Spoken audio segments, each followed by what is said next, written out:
ಆಕಾಶವಾಣಿ ಚೈತ್ರವನ ಲಕ್ಷ್ಮೀಶನ ಜೈಮಿನಿ ಭಾರತದ ಸಮಗ್ರ ವಾಚನ ವ್ಯಾಖ್ಯಾನ ಕಾರ್ಯಕ್ರಮ. ಪ್ರಸ್ತುತಿ ಡಾಕ್ಟರ್ ಎಎಸ್ ಶಂಕರನಾರಾಯಣ.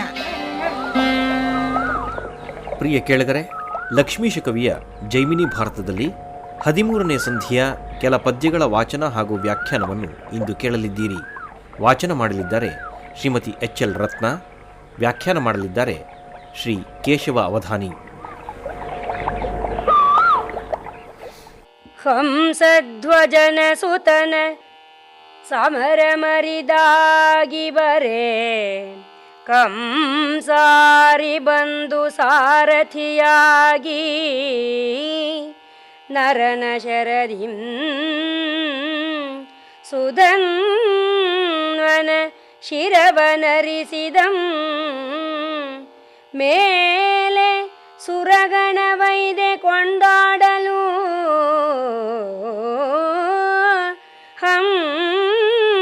ಹಂಸಧ್ವಜನ ಸುತನ ಸಮರ ಮರಿದಾಗಿ ಬರೆ, ಕಂಸಾರಿ ಬಂದು ಸಾರಥಿಯಾಗಿ ನರನ ಶರರಿಂ ಸುಧನ್ವನ ಶಿರವನರಿಸಿದಂ, ಮೇಲೆ ಸುರಗಣ ಮೈದೆ ಕೊಂಡಾಡಲು.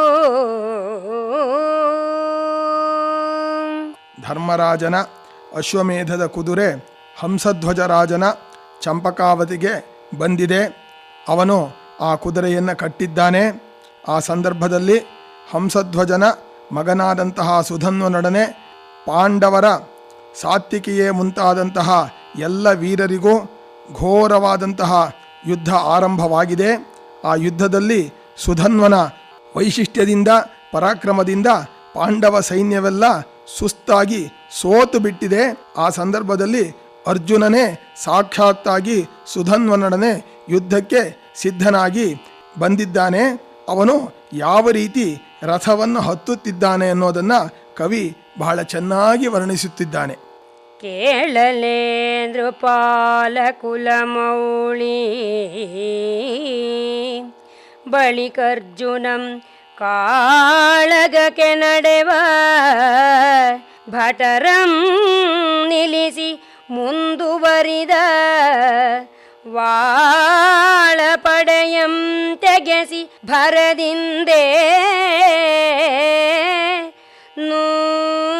ನೂಕಿದಂ ಕಲಿಸುಧನ್ವನ ಸರಿಸಕೆ, ಗಾಳಿಯ ಜವಂ ಪೊಡೆವ ಸಿಡಿಲ ಗರ್ಜನೆ, ರವಿಯ ಮೇಳ ಮುಂದಾವಾಗ್ನಿ ಯಾಟೋಪಮಂ, ಅಂತಕನ ಕೋಲಾಹಳಂ ಕೂಡಿಕೊಂಡು ಒಂದು ರೂಪಾದ ಕಾಣಿಸುವ ರಥವನು.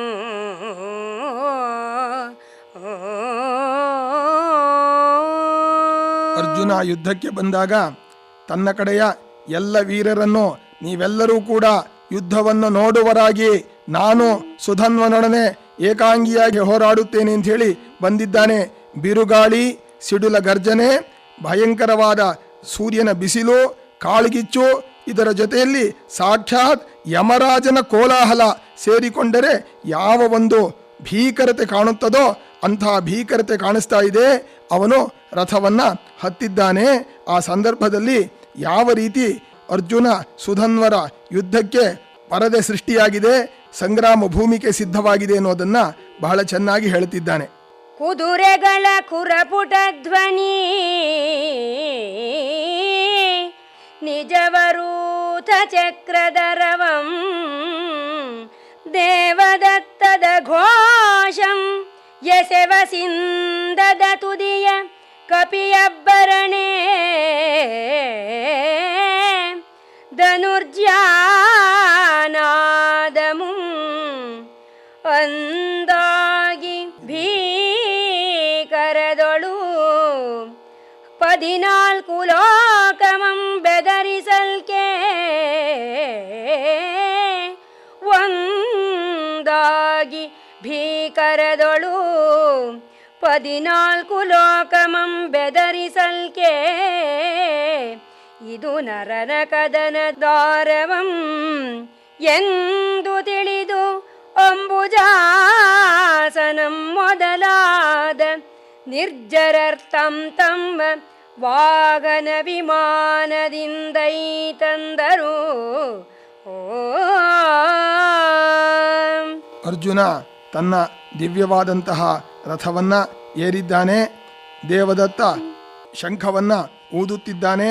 ಧ್ವಜದ ಮೇಲೆ ಆಂಜನೇಯ ಬಹಳ ಗಟ್ಟಿಯಾಗಿ ನಾದವನ್ನ ಮಾಡ್ತಾ ಇದ್ದಾನೆ. 14 ಲೋಕವೂ ಕೂಡ ಆ ಒಂದು ನಾದದಿಂದ ಬೆದರಿದಂತಾಗಿದೆ.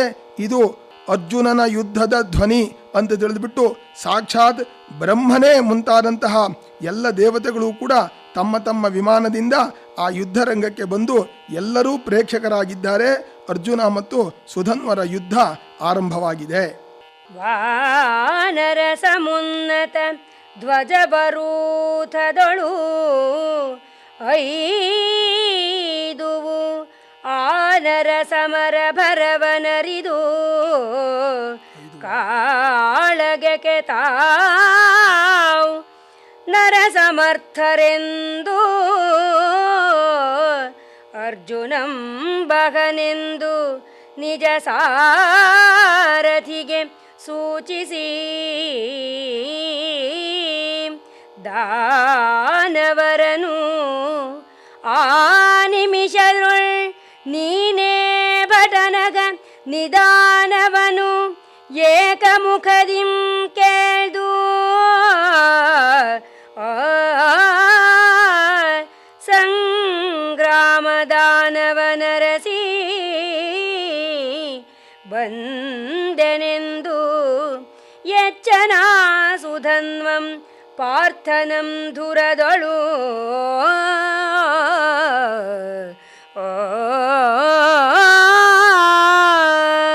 ಕವಿ ಈ ಪದ್ಯದಲ್ಲಿ ವಾನರ ವಾನರ ಅನ್ನುವಂಥ ಒಂದು ಪದಪ್ರಾಸವನ್ನ ಬೇರೆ ಬೇರೆ ಅರ್ಥದಲ್ಲಿ ತೋರಿಸಿದ್ದಾನೆ.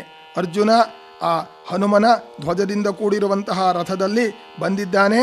ಆ ಅರ್ಜುನನ ನರನ ಸಮರ ಭರವು ಅಂತ ಹೇಳಿಬಿಟ್ಟು ಅರ್ಜುನನ ಯುದ್ಧದ ಒಂದು ಉದ್ಯಮ ಅಂತ ಹೇಳಿಬಿಟ್ಟು ತಾನೂ ಕೂಡ ತನ್ನ ಸಾರಥಿಗೆ ಹೇಳಿಬಿಟ್ಟು, ಸಾರಥಿ ಈಗ ಅರ್ಜುನನ ಜೊತೆಯಲ್ಲಿ ಸಂಗ್ರಾಮ ದಾನವನ್ನ ಯುದ್ಧವೆಂಬ ದಾನವನ್ನು ನಾನು ಅಪೇಕ್ಷಿಸಿಬಿಟ್ಟು ಬಂದಿದ್ದೇನೆ. ಅರ್ಜುನನೂ ಕೂಡ ನನ್ನ ಜೊತೆಯಲ್ಲಿ ಸಂಗ್ರಾಮಕ್ಕೆ ಬಂದಿದ್ದಾನೆ. ಆದ್ದರಿಂದ ಈಗ ಅರ್ಜುನನನ್ನು ನಾನು ಎದುರಿಸ್ತೇನೆ ಅಂತ ಹೇಳಿಬಿಟ್ಟು ಅರ್ಜುನನನ್ನು ಎದುರಿಸುತ್ತಾ ಸುಧನ್ವ ತೀವ್ರವಾದಂತಹ ಬಾಣಪ್ರಯೋಗವನ್ನು ಆರಂಭ ಮಾಡಿದ್ದಾನೆ. ಆ ಸಂದರ್ಭದಲ್ಲಿ ಅರ್ಜುನನಿಗೆ ಆ ಸುಧನ್ವನನ್ನು ನೋಡಿ ಇವನಿನ್ನೂ ಸಣ್ಣ ಹುಡುಗ ಅಂತ ಹೇಳಿ ಅನ್ನಿಸ್ಬಿಟ್ಟು ಸುಧನ್ವನ ಹತ್ರ ಮಾತಾಡ್ತಾ ಇದ್ದಾನೆ. ಕ್ರುದ್ಧನಾದಂ ಧನಂಜಯಂ ಕ್ರುದ್ಧನಾದಂ ಧನಂಜಯನು ಇದೇಕೆಮ್ಮೊಡನೆ ಯುದ್ಧವನಪೇಕ್ಷಿಸುವೆ ಶಿವ ಶಿವ ನೀನ ಪ್ರಬುದ್ಧನಲ್ಲವೇ ದೇವದೈತ್ಯ ಮಾನವರೊಳ್ ಮದೀಯ ವೈರದೊಳೆ ಬಾಳ್ದ ಉದ್ದತ ಪರಾಕ್ರಮಿಗಳುಂಟೆ ಸಂಗರಕ್ಕೆ ಸನ್ನದ್ಧರಾದ ಇನಸುತ ದ್ರೋಣ ಭೀಷ್ಮಾದಿ ಪ್ರಸಿದ್ಧ ಭಟರೇನಾದರೂ ಅರಿಯಲ ಮರುಳೆ ಹೋಗೆನು ತೆಚ್ಚನ ಪಾರ್ಥನು.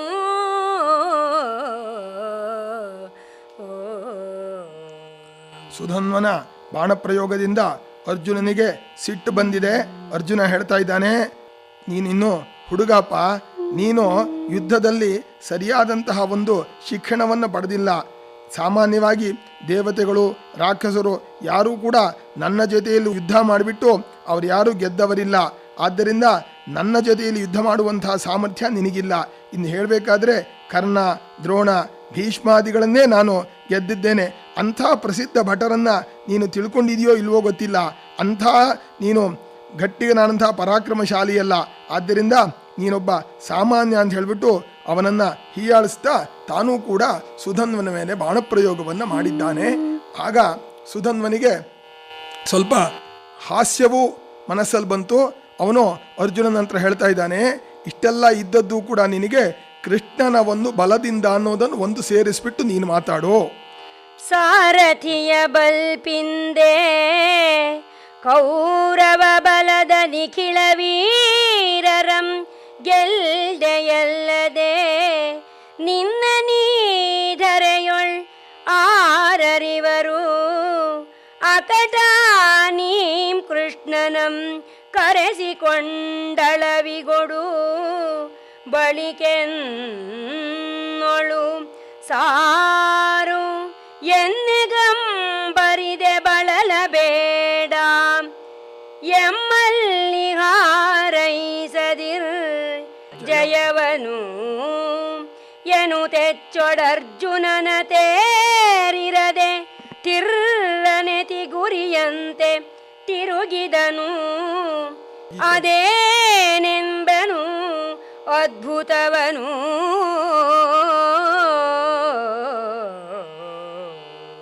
ಅರ್ಜುನ, ನೀನು ಇಷ್ಟೆಲ್ಲ ಸಾಮರ್ಥ್ಯವನ್ನು ಹೇಳ್ಕೊಳ್ತಾ ಇದೆಯಲ್ಲ, ಇಷ್ಟೂ ಕೂಡ ನಿನ್ನ ಸಾರಥಿಯಾದಂತಹ ಕೃಷ್ಣನ ಒಂದು ಬಲುಮೆಯಿಂದ, ಕೃಷ್ಣನ ಒಂದು ಹೆಚ್ಚುಗಾರಿಕೆ ಅಂತ ಅದೊಂದು ಸೇರಿಸ್ಬಿಡು.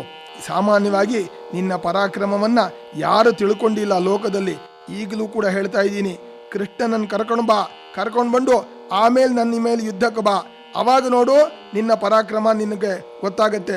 ಆದ್ದರಿಂದ ಈಗ ನೀನು ಒಬ್ಬಂಟಿಯಾಗಿ ಬಂದರೆ ಸುಸ್ತಾಗ್ಬಿಡ್ತೀಯ, ಖಂಡಿತವಾಗಿಯೂ ಕೂಡ ನನ್ನೊಡನೆ ನಿನಗೆ ಯುದ್ಧದಲ್ಲಿ ಜಯವಿಲ್ಲ ಅಂತ ಹೇಳಿಬಿಟ್ಟು ಅರ್ಜುನನ ರಥ ಮೇಲೆ ತೀವ್ರವಾದಂತಹ ಬಾಣಪ್ರಯೋಗವನ್ನು ಮಾಡಿದ್ದಾನೆ. ಆ ಬಾಣದ ಹೊಡೆತಕ್ಕೆ ಅರ್ಜುನನ ರಥ ತಿರ್ರನೆ ತಿಗುರಿಯಂತೆ, ಆ ಕುಂಬಾಲನ ಕುಲಾಲ ಚಕ್ರ ತಿರುಗಿದಂತೆ ತಿರುಗ್ತಾ ಇದೆ. ಅದು ನೋಡುವುದಕ್ಕೆ ಬಹಳ ಅದ್ಭುತವಾಗಿ ಕಾಣ್ತಾ ಇದೆ. ಸುಧನ್ವನ ಈ ಒಂದು ಏಟಿಗೆ ರಥ ತಿರುಗೋಣ. ಅರ್ಜುನ ಸುಧನ್ವನನ್ನು ಕೂಡ ಹೊಗಳ್ತಾ ಇದ್ದಾನೆ.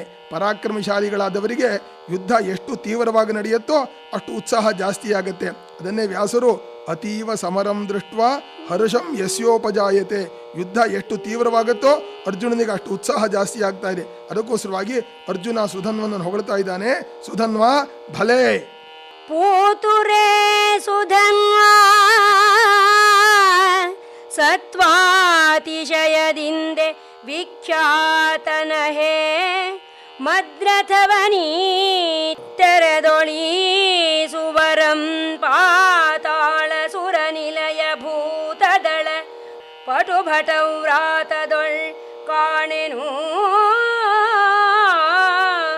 ಇನ್ನು ನೀ ತೆರಳನೊಕಟ ಬರಿದೇತಗೆ ಅಳಿದಪೆ ನಿನ್ನ ತಾತನಂ ಬರ ಹೇಳು ಘಾತಿಸುವರಲ್ಲ ನಾವು ತುರಗಮಂ ಬಿಡು ಧಾತುಗೆಡಬೇಡ ಎನ್ನುತ್ತ ಆತನಂ ನರನೆಚ್ಚನು. ಸುಧನ್ವ, ನೀನು ಒಳ್ಳೆಯ ವೀರಪ್ಪ. ಯಾಕೆಂದರೆ ನನ್ನ ರಥವನ್ನು ಈ ರೀತಿ ತಿರುಗಿಸುವುದು ಅಂದರೆ ಇದು ಸಾಮಾನ್ಯವಾಗಿ ದೇವಲೋಕದಲ್ಲಾಗಲಿ ಮನುಷ್ಯ ಲೋಕದಲ್ಲೂ ಆಗಲಿ ಪಾತಾಳ ಲೋಕದಲ್ಲಾಗಲಿ ನಾನು ಇದುವರೆಗೂ ಕಂಡಿಲ್ಲ. ನೀನೊಬ್ಬ ಸಣ್ಣ ಹುಡುಗ, ಸತ್ತು ಹೋಗ್ಬಿಡ್ತೀಯಾ ನನ್ನ ಜೊತೆಲಿ ಯುದ್ಧವನ್ನು ಮಾಡಿಬಿಟ್ಟು. ಆದ್ದರಿಂದ ನಿನ್ನ ತಂದೆಯಾದಂತಹ ಮಹಾಭಾಗವತೋತ್ತಮ ಹಂಸಧ್ವಜನನ ಕರಕ್ಕೆ ಹೇಳು, ಅವನು ಬರಲಿ, ನಾನು ಖಂಡಿತವಾಗಿ ನಿನ್ನನ್ನು ಸಾಯಿಸೋದಿಲ್ಲ. ಆದ್ದರಿಂದ ಒಂದು ಮಾತನ್ನು ಹೇಳ್ತೀನಿ ಕೇಳು, ಈ ಕುದುರೆಯನ್ನು ಬಿಡು, ಧರ್ಮರಾಜನ ಅಶ್ವಮೇಧಕ್ಕೆ ನೀನು ಕೂಡ ಒಬ್ಬ ಭಕ್ತನಾಗಿ ಬಾ, ಖಂಡಿತವಾಗಿಯೂ ನೀನು ಹೋಗ್ತೀಯಾ, ಸತ್ತು ಹೋಗ್ಬಿಡ್ತೀಯಾ ಅಂತ ಹೇಳಿಬಿಟ್ಟು ಅರ್ಜುನ ಪುನಃ ಬಾಣಪ್ರಯೋಗವನ್ನು ಮಾಡಿದ್ದಾನೆ. ಆ ಸಂದರ್ಭದಲ್ಲಿ ಸುಧನ್ವ ಬಹಳ ಧೈರ್ಯದಿಂದ ಹೇಳ್ತಾ ಇದ್ದಾನೆ, ಅರ್ಜುನ, ಈ ಕುದುರೆಯನ್ನು ಖಂಡಿತವಾಗಿಯೂ ನಾವು ಬಿಡೋದಿಲ್ಲ. ಇನ್ನು ಹಯಮಂ ಬಿಡುವನಲ್ಲ ನಿನಗೆನ್ನ ತಾತಂ ನಳಿನನಾಭನ ಸಹಾಯಮಿಲ್ಲದೆ ಬರಿದೆ ತನ್ನ ನಳುಕಿಸಲೆಯೇ ಕಕ್ಕುಲಿತೆ ಬೇಡ ನಡೆ ಹಸ್ತಿನಾಪುರಕ್ಕೆ ಮರಳಿ ಸನ್ನುತ ತುರಂಗಮೇಧಾಧ್ವರಕೆ ದೀಕ್ಷೆಗೊಂಬಂ ನರೇಂದ್ರಾಗ್ರಣಿ ಮರಾಳಧ್ವಜಂ ಬಳಿಕ ನಿನ್ನ ವಿಕ್ರಮದಿಂದೆ ಜಯಿಸು ಭೂಮಂಡಲವನು ಎನುತವಂ ತೆಗೆದೆಚ್ಚನು.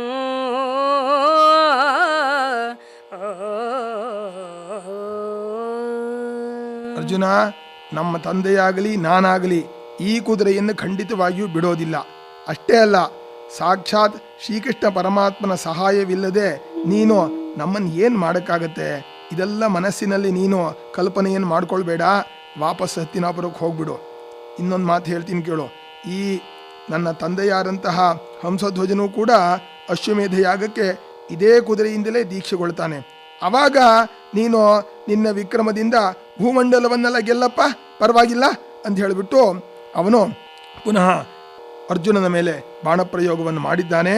ಆ ಸಂದರ್ಭದಲ್ಲಿ ಅರ್ಜುನನಿಗೆ ಸ್ವಲ್ಪ ಸಿಟ್ಟು ಜಾಸ್ತಿ ಬಂದಿದೆ, ಉತ್ಸಾಹವು ಏರ್ತಾ ಇದೆ. ಸುಧನ್ವನನ್ನು ಹೇಳ್ತಾ ಇದ್ದಾನೆ, ನಿನ್ನನ್ನು ಗೆಲ್ಲೋದಕ್ಕೆ ಕೃಷ್ಣ ಬೇಕು ಅಂತ ಮತ್ತೆ ಹೇಳ್ತಾ ಇದೆಯಾ? ನನ್ನಲ್ಲಿರೋ ಧನುಸ್ ಯಾವುದು, ಬಾಣ ಯಾವುದು, ನನ್ನ ದಿವ್ಯವಾದಂತಹ ರಥ ಯಾವುದು? ಈ ಚಾಪಮೀ ಬಾಣಮೀ ದಿವ್ಯರಥಂ ಈ ವನೇಚರಧ್ವಜಂ ಈ ಮಹಾಶ್ವಂಗಳು ಈ ಸೌಯಸಾಚಿತ್ವಮೀ ದೇವದತ್ತ ಶಂಖಂ ತನಗಿದೇಕೆ ನಿನ್ನಂ ಜಯಿಸದೆ ಈ ಚತುರ್ದಶ ಜಗವನಣುವೆಂದರಿವೆನು ಅಕಟ ಗೋಚರವೇ ನೀನೆನಗೆ ಪಡಾಯನುತೆ ತೆಗೆದು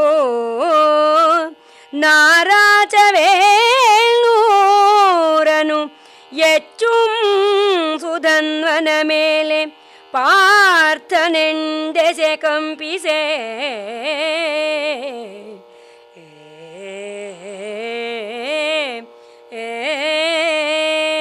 ಸುಧನ್ವ, ಈ ನನ್ನ ಗಾಂಡೀವ ಧನಸ್ಸು, ಅಕ್ಷಯ ಬಾಣಗಳು, ಈ ಅಗ್ನಿದತ್ತ ರಥ, ಆಂಜನೇಯ ಧ್ವಜದ ಮೇಲೆ ಕುಳಿತುಕೊಂಡಿದ್ದಾನೆ, ಈ ಶ್ವೇತ ವಾಹನಗಳು, ಎರಡು ಕೈಯಿಂದಲೂ ಪ್ರಯೋಗ ಮಾಡುವಂತಹ ಸವ್ಯಸಾಚಿತ್ವ, ಈ ದೇವದತ್ತ ಶಂಖ, ಇದೆಲ್ಲವೂ ನನಗೆ ಸಾಮಾನ್ಯಕ್ಕೋಸ್ಕರವಾಗಿಲ್ಲ. ಇದೆಲ್ಲವೂ ನಿನ್ನನ್ನು ಗೆಲ್ಲದೇ ಇದ್ರೆ ವ್ಯರ್ಥವಾಗ್ಬಿಡತ್ತೆ. ಅಷ್ಟೇ ಅಲ್ಲ, 14 ಲೋಕವನ್ನು ಕೂಡ ಒಂದು ಅಣು ಅಂತ ತಿಳ್ಕೊಂಡ್ಬಿಡ್ತೀನಿ. ನೀನು ನನಗೆ ಸಮಾನವೇನಯ್ಯ, ನೀನು ನನಗೆ ದೊಡ್ಡ ವೀರನೇನಯ್ಯ, ಫಡ ಅಂತ ಹೇಳ್ಬಿಟ್ಟು ಸುಧನ್ವನನ್ನು ತೆಗಳ್ತಾ 700 ಬಾಣವನ್ನ ಒಂದೇ ಕಾಲಕ್ಕೆ ಸುಧನ್ವನ ಮೇಲೆ ಪ್ರಯೋಗ ಮಾಡಿದ್ದಾನೆ. ಇಡೀ ದಿಕ್ಕುಗಳಲ್ಲೆಲ್ಲ ಬಾಣ ವ್ಯಾಪಿಸ್ಕೊಂಡ್ಬಿಟ್ಟಿದೆ. ಆ ಸಂದರ್ಭದಲ್ಲಿ ಸುಧನ್ವನು ಕೂಡ ಅರ್ಜುನನನ್ನ ಅದೇ ರೀತಿಯಲ್ಲಿ ಹಾಸ್ಯ ಮಾಡ್ತಾ ಅವನನ್ನ ಯುದ್ಧಕ್ಕೋಸ್ಕರ ಉತ್ಸಾಹಗೊಳಿಸ್ತಾ ಇದ್ದಾನೆ. ಅರ್ಜುನ, ಇದೆಲ್ಲವೂ ನಿನ್ನಲ್ಲಿದೆ, ಆದರೆ ಇದರ ಜೊತೆಯಲ್ಲಿ ಒಬ್ಬ ಸಾರಥಿಯ ಹೆಸರನ್ನು ಹೇಳು. ದಿವ್ಯ ಹಯರಥ ಚಾಪಶರ ಕೇತು ಕಂಬುಗಳ್ ಸವ್ಯಸಾಚಿತ್ವಮೂ ನಿನಗೊದಗಿದವು ರಣದೊಳವ್ಯವಂ ಸಾರಥ್ಯಮಂ ಮಾಡಲಿ ಇನ್ನು ಜಯಬಹುದೆ ಹುಲುಸೂತನಿಂದೆ ಹವ್ಯವಾಹನ ಸಖಂ ತೊಲಗಿಸುವ ಬಹಳ ಮೇಘವ್ಯೂಹ ಸಂಘಾತ ದೊಡ್ಡವನೇ ಮುರಿವುದೇ ಕೃತವ್ಯ ಜನವಾತದಿಂದ ಎಲೆ ಮರುಳೆ ಹೋಗೆನುತ ಅವಂ ಕಿರೀಟಿಯ ನೆಚ್ಚನು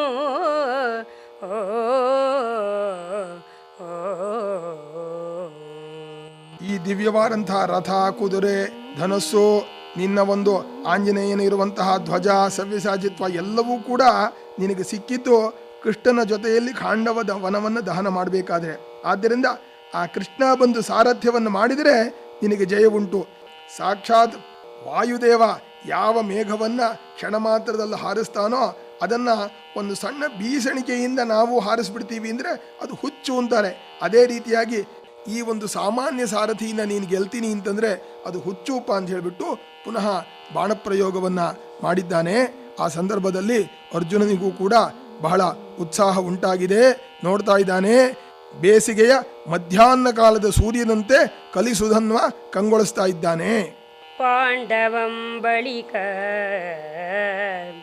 ಬೇಸಗೆಯ ನಡುವಗಲ ಮಾರ್ತಂಡನಂತಿಗ ಕಲಿಸುಧ್ವನ್ವನಂ ಕಂಡು ಮಿಗೆ ಖಾಂಡವದಗನ ಲಬ್ಧವಾಗಿ ಮೂಡಿಗೆಯೊಳಿರ್ದಾಗ್ನೇಯ ಮಾರ್ಗಣವನು ಗಾಂಡೀವ ಕಳವಡಿಸಿ ತೆಗೆವಿನಂ ಕರ್ಬುಗೆಯ ಜಾಂಡಮಂ ತೀವಿದುದು ಕಾದುವು ಕುಲಾದ್ರಿಗಳ್ ಭಾಂಡ ಜಲದಿಂದದಿಂ ಕುದಿದುಕ್ಕಿದುದು ಕಡಲ್ ಪೇಳಲೇನದ್ಭುತವನು.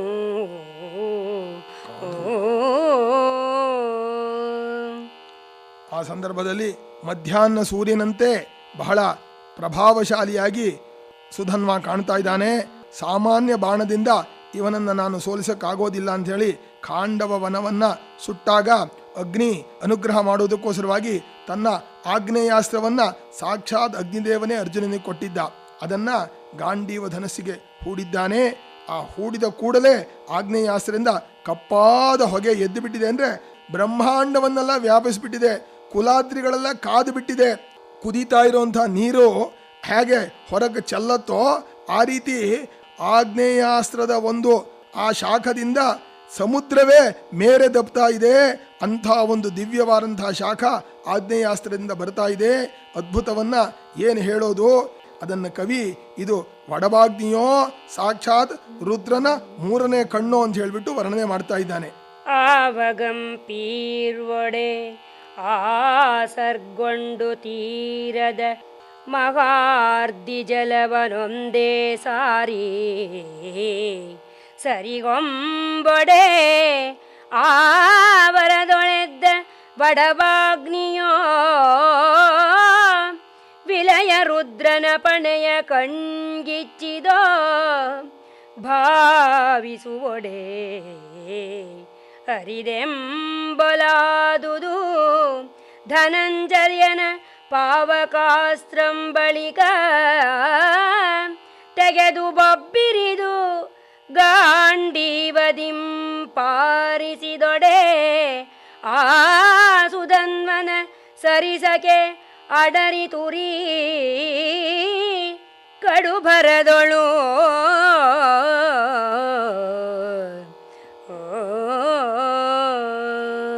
ಈ ಸಮುದ್ರ ಜಲವನ್ನೇ ನನ್ನ ಬಾಯಾರಿಕೆಗೋಸ್ಕರ ಕುಡಿದು ಬಿಡ್ತೀನಿ ಅಂತ ಹೇಳಿಬಿಟ್ಟು ಆ ಸಮುದ್ರದಿಂದ ಎದ್ದಂತಹ ಸಾಕ್ಷಾತ್ ವಡಭಾಗ್ನಿಯೋ ಶಿವನ ಮೂರನೇ ಕಣ್ಣೋ ನೋಡುವುದಕ್ಕೆ ಹೇಳೋಕ್ಕೆ ಆಗ್ತಾ ಇಲ್ಲ. ಅಂಥ ಒಂದು ಅದ್ಭುತವಾದಂತಹ ಆಗ್ನೇಯಾಸ್ತ್ರವನ್ನ ಅರ್ಜುನ ಪ್ರಯೋಗ ಮಾಡಿದ್ದಾನೆ. ಸುಧನ್ವನ ಮೇಲೆ ಆ ಆಗ್ನೇಯಾಸ್ತ್ರದ ಜ್ವಾಲೆ ಬಹಳ ವೇಗವಾಗಿ ವ್ಯಾಪಿಸ್ಕೊಂಡ್ಬಿಟ್ಟಿದೆ. ಇಡೀ ಸುಧನ್ವನ ಸೈನ್ಯವೇ ಆ ಒಂದು ಆಗ್ನೇಯಾಸ್ತ್ರದ ಬೇಗೆಗೆ ಬೆಂದು ಹೋಗ್ತಾ ಇದೆ. ಬಹಳ ತೀವ್ರವಾದಂತಹ ಆಗ್ನೇಯಾಸ್ತ್ರವನ್ನು ಪ್ರಯೋಗ ಮಾಡಿದ್ದಾನೆ. ತೆಕ್ಕೆವೆರೆದೇಳ್ವ ಕರ್ಬೊಗೆಯ ಹೊರಳಿಗಳ ದೇಶ ದಿಕ್ಕುಗಳ ಅವಳಿಪಕೆ ಸುರಿಯ ಚೂಣಿಗಳ ಮಿಕ್ಕು ಸೂಸುವ ತೂರುಗಿಡಿಗಳ ಕೌರಿಡುವ ಪೊತ್ತುಗೆಗಳ ಕೊಕ್ಕರಿಸುತ್ತ ಅಲುಗುವ ತನಿಗೆಂಡದಿಂಡೆಗಳ ಸಲೆ ಮುಕ್ಕುಳಿಸಿ ಮೊಗವ ಪೆರ್ಗಿಚ್ಚುಗಳ ವೆಂಕೆ ಮೇಲಿಕ್ಕಿದುದು ಹಂಸಧ್ವಜನ ಸೇನೆ ಬೆಂದು ಬೇಗುದಿಗೊಂಡುದು ಆ ಕ್ಷಣದೊಳು ಆ ಆಗ್ನೇಯಾಸ್ತ್ರದಿಂದ ಕಪ್ಪಾದಂತಹ ಹೊಗೆ ಎದ್ದು ಬಿಟ್ಟಿದೆ. 10 ದಿಕ್ಕುಗಳನ್ನು ಕೂಡ ವ್ಯಾಪಿಸ್ಕೊಂಡ್ಬಿಟ್ಟಿದೆ. ಅದರಿಂದ ಕೆಂಪಾದ ಉರಿಗಳ ಕಿಡಿಗಳೆಲ್ಲ ಹಾರ್ತಾ ಇದೆ, ಕೆಂಡಗಳೆಲ್ಲ ಸುರಿತಾ ಇದೆ. ಅದನ್ನು ನೋಡಿದರೆ ಈ ಕಿಚ್ಚಿಗೆ ಈ ಸೈನ್ಯ ಇನ್ನು ಹೆಚ್ಚಿಗೆ ಹೊತ್ತು ಉಳಿಯೋದಿಲ್ಲ ಅನ್ನುವಂಥ ಸ್ಥಿತಿ ಬಂದುಬಿಟ್ಟಿದೆ. ಹಂಸಧ್ವಜನ ಸೇನೆ ಇಡೀ ಸೈನ್ಯವೇ ಒಂಥರ ಕರ್ಕಲಾಗುವಂತಹ ಸ್ಥಿತಿಗೆ ಬಂದುಬಿಟ್ಟಿದೆ. ಯುದ್ಧದಲ್ಲಿ ಸೈನಿಕರೆಲ್ಲ ಆಯುಧಗಳನ್ನೆಲ್ಲ ಹಿಡಿದಿದ್ರು. ಅದೆಲ್ಲ ಲೋಹಮಯವಾದಂಥ ಆಯುಧಗಳು. ಆಗ್ನೇಯಾಸ್ತ್ರದ ಆ ಒಂದು ಶಾಖಕ್ಕೆ ಅದೆಲ್ಲವೂ ಕೂಡ ಕಾದು ಬಿಟ್ಟು ಅದನ್ನ ಕೈಯಲ್ಲಿ ಹಿಡ್ಕೊಳ್ಳೋಕ್ಕೆ ಆಗ್ತಾ ಇಲ್ಲ ಯೋಧರಿಗೆ. ಕಾದುವು ಭಟರ ಕೈದುಗಳ್ ಪಿಡಿಯಲರಿದೆ ನೆಲ್ಕೆ ಆದುವು ಶರಾಗ್ನಿಗಾಹುತಿ ಗಜಗಯಾದಿಗಳ್ ಕಾದವು ಧನಂಜಯನ ಮುಂದೆಮ್ಮ ಬಲಗಳೆಂದಾಸುಧನ್ವಂ ಕೆರಳ್ದು ಕೋದಂಡ ಗತಿ ವೇಗದೊಳ್ ವಾರಣಾಶ್ರಮಂ ಕೋದು ಅಂಡಲೆವ ಶಿಖಿ ಜ್ವಾಲೆಯಂ ನಿಲಿಸಲಿದ ಕೋ ದಂಡಮೆನ್ನೊಳೆನು ತಾರ್ದು ತೆಗೆದೆಚ್ಚನು ಉರಿನಂದಿ ಜಲಮಯವಾಗಲು.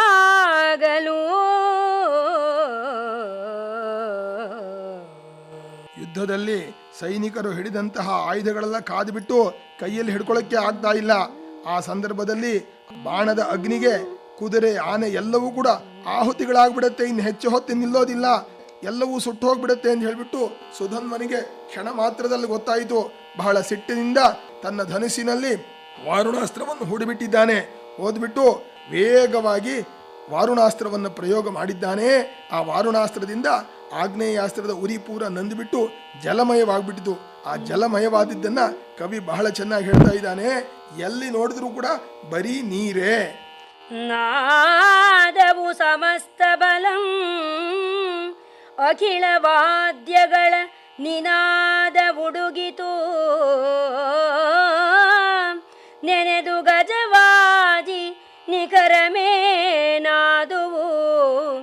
ಉದಕದೊಳೆಂಬುದಂ ಕಾಣೆನು ಆಸುಧನ್ವನ ವಾರುಣಾಸ್ತ್ರದಿಂದೇ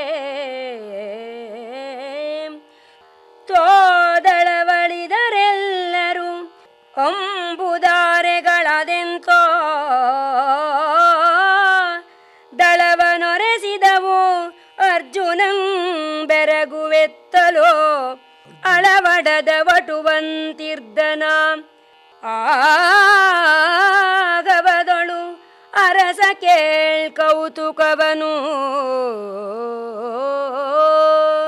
ಅರ್ಜುನನ ಸೈನ್ಯದವರೆಲ್ಲ ವಾದ್ಯಗಳನ್ನು ಬಾರಿಸ್ತಾ ಇದ್ರು. ಇನ್ನಾಯಿತು, ನಮ್ಮ ಆಗ್ನೇಯಾಸ್ತ್ರದಿಂದ ಸುಧನ್ವನ ಸೈನ್ಯ ಪೂರ ಸುಟ್ಟೋಯ್ತು, ಇನ್ನು ಹೆಚ್ಚಿಗೆ ಹೊತ್ತು ಉಳಿಯೋದಿಲ್ಲ ಇದೆಲ್ಲ ಅಂತ ಬಹಳ ಸಂತೋಷದಿಂದ ವಾದ್ಯಗಳನ್ನೆಲ್ಲ ಬಾರಿಸ್ತಾ ಇದ್ರು. ಆದರೆ ಅವರ ಸಮೇತವಾಗಿ ಎಲ್ಲ ವಾದ್ಯಗಳು ಕೂಡ ಮುಳುಗು ಹೋಗ್ಬಿಟ್ಟಿದೆ. ಅಲ್ಲಿ ನೋಡಿದರೆ ಆನೆ ಎಲ್ಲಿದೆ, ಕುದುರೆ ಎಲ್ಲಿದೆ, ರಥ ಎಲ್ಲಿದೆ, ಯಾವುದೂ ಕಾಣ್ತಾ ಇಲ್ಲ. ಆ ಸುಧನ್ವನ ವಾರುಣಾಸ್ತ್ರದಿಂದ ಎಲ್ಲರೂ ಕೂಡ ಆ ಅಂಬುಧಾರೆಗಳಲ್ಲಿ ಇಡೀ ಸೈನ್ಯವನ್ನೇ ಮುಳುಗಿಸಿಬಿಟ್ಟಿದ್ದಾನೆ. ಅರ್ಜುನ ಬೆರಗಾಗಿ ನೋಡ್ತಾ ಇದ್ದಾನೆ, ಇದೇನಿದು ಇವನ ವಾರುಣಾಸ್ತ್ರ ಪ್ರಯೋಗ ಅಂತ ಹೇಳ್ಬಿಟ್ಟು ಅರ್ಜುನನಿಗೆ ಆಶ್ಚರ್ಯವಾಗ್ಬಿಡ್ತು. ಆ ಸಂದರ್ಭದಲ್ಲಿ ಅರ್ಜುನನಿಗೆ ಥಟ್ಟನೆ ಜ್ಞಾಪಕ ಬಂತು, ಈ ನೀರನ್ನ ಓಡಿಸ್ಬೇಕಾದ್ರೆ ವಾಯವ್ಯಾಸ್ತ್ರವನ್ನೇ ಪ್ರಯೋಗ ಮಾಡಬೇಕು ಅಂತ ಹೇಳ್ಬಿಟ್ಟು ತಾನು ಬಹಳ ಬೇಗದಿಂದ ವಾಯವ್ಯಾಸ್ತ್ರವನ್ನು ಪ್ರಯೋಗ ಮಾಡಿದ್ದಾನೆ.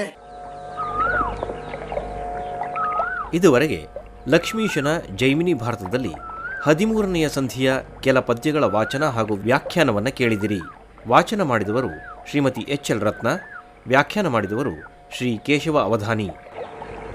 ಚೈತ್ರವನ ಕೇಳಿದ್ರಿ. ಕಾರ್ಯಕ್ರಮದ ಪ್ರಸ್ತುತಿ ಡಾಕ್ಟರ್ ಎ.ಎಸ್. ಶಂಕರನಾರಾಯಣ. ನಿರ್ಮಾಣ ನೆರವು ಸಂಜೀವ ಆರ್ ನಾಮಣ್ಣವರ್. ಇದು ಇಂದಿನ ಚೈತ್ರವನ. ಈ ಕಾರ್ಯಕ್ರಮ ಆಕಾಶವಾಣಿ ಭದ್ರಾವತಿ ಕೇಂದ್ರದ ಕೊಡುಗೆ.